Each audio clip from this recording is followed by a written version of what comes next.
Hello साथीहरू, आज चाहिँ म मेरो घरहरू सबै देखाउँछु है तपाईहरुलाई।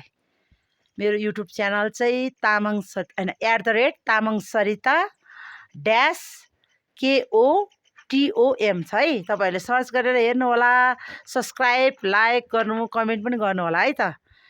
मेरो बुढो यहाँ ड्युटीमा छ काम लाउँदैछु मैले। तपाईहरु हेर्दिनु होला, माया गर्दिनु होला। म भर्खर नयाँ हो, मैले अलिक जानेको छुइनँ, अलिक मिलाएर बुझ्दिनु होला। धन्यवाद। मेरो बुढो पानी हाल्दैछ। त्यो ढोकामा राखेको चाहिँ अचार हो, मुलाको घाममा राखेको थियो, अहिले टिपेको।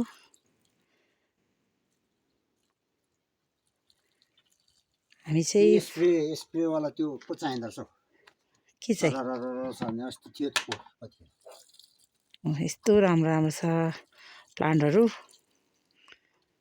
फुल हाल्दै छ मेरो बुढो। माटो थपिदिएको थियो मैले। आज हामी बुढाबुढी मिली प्लान्टमा पानी हाल्ने। म भिडियो खिच्दैछु। यो माथिबाट हाल्नु हुँदैन थियो किन? के हो? मिल्छ। यो चाहिँ नयाँ प्लान्ट हो है, मैले भर्खरै ल्याएको, 2-4 दिन भइसक्यो। साह्रै राम्रो फुल छ यो पनि। यहाँ सानो छ, राम्रो खाले प्लान्ट हो यो पनि।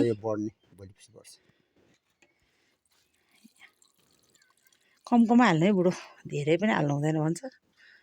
यहाँ चाहिँ धेरै सुक्खा भइसकेको छ, हिजोतिरमा सुक्खा भएको छ यहाँ, पुरै सुक्खा छ यो।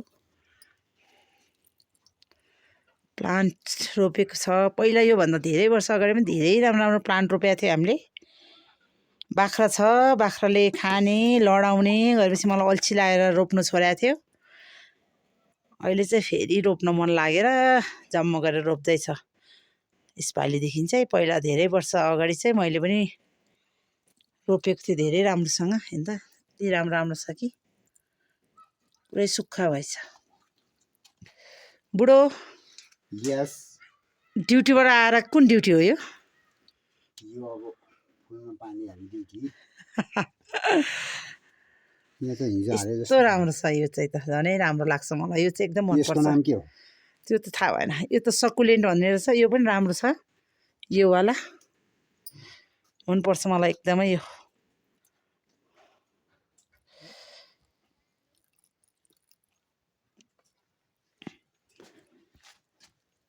माथितिर हाल्नु पर्दैन? पर्छ, अहिले हाल्नु मुला नि। उयो क्याक्टस साह्रै राम्रो लाग्छ यो। यो त किनेर ल्याएको, महँगो छ। यो कतिमा ल्याएको रे बुढो? 300 होला।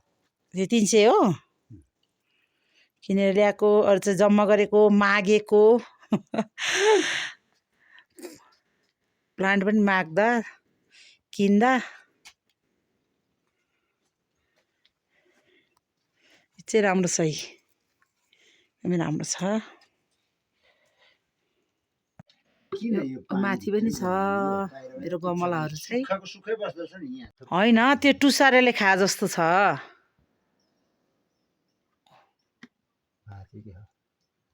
भोलिपछि आउँछ चैत वैशाखमा राम्रोसँग। यो बढी नै घाम पर्छ यहाँनिर चाहिँ। यो किचन हो मेरो।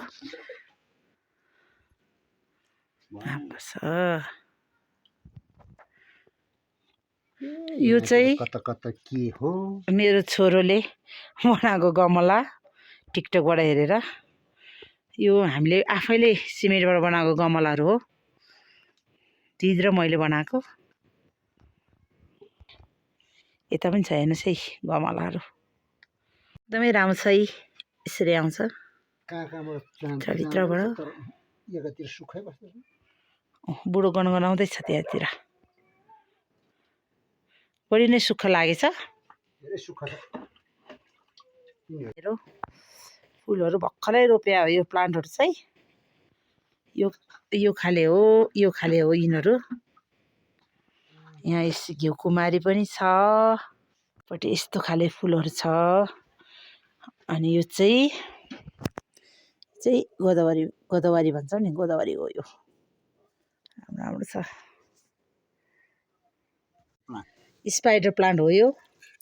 यो जेट प्लान्ट सकुलेन्ट यो के सकुलेन्ट हो त्यो। यसरी ह्याङ्गिङ गरेको पनि छ मेरो घरमा, हेर्नुहोस् त। ह्याङ्गिङ गरेर कभरहरू पनि छ। यता छ, अनि त्यसपछि यता पनि छैन चाहिँ डाइरेक्ट यता हेर्नुहोस् है, यता पनि छ र ह्याङ्गिङ गमलाहरू। यो चाहिँ व्हाइट कलरको जेरिनियम हो यो चाहिँ। यो पनि जेरिनियम नै हो। यो पिङ्क खाले छ, पिङ्क भन्दा पनि यो गाढा खाले पिङ्क हो। यहाँ हेर्नुहोस् त, लाइट पिङ्क छ, दामी छ यो चाहिँ। यो पिङ्क कलरको बुढो फुलमा पानी हाल्दैछ, सुक्खा लागेको। यसरी बार्तलीमा रोपेको छ फुल, ह्याङ्गिङ गरेको।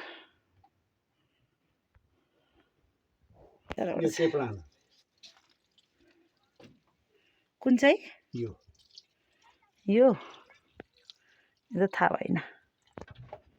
जेरिनियमहरू राम्रो राम्रो छ, कलरको छ। यो पनि उताको होइन? त्यो मैले मेरो दाइको घरबाट ल्याएको चोरेर होइन है, मागेर ल्याएको नि। यसो पनि राम्रो खाले छ। यो चाहिँ यस्तो एकदमै धेरै लहर जान्छ, राम्रो खाले छ यो पनि।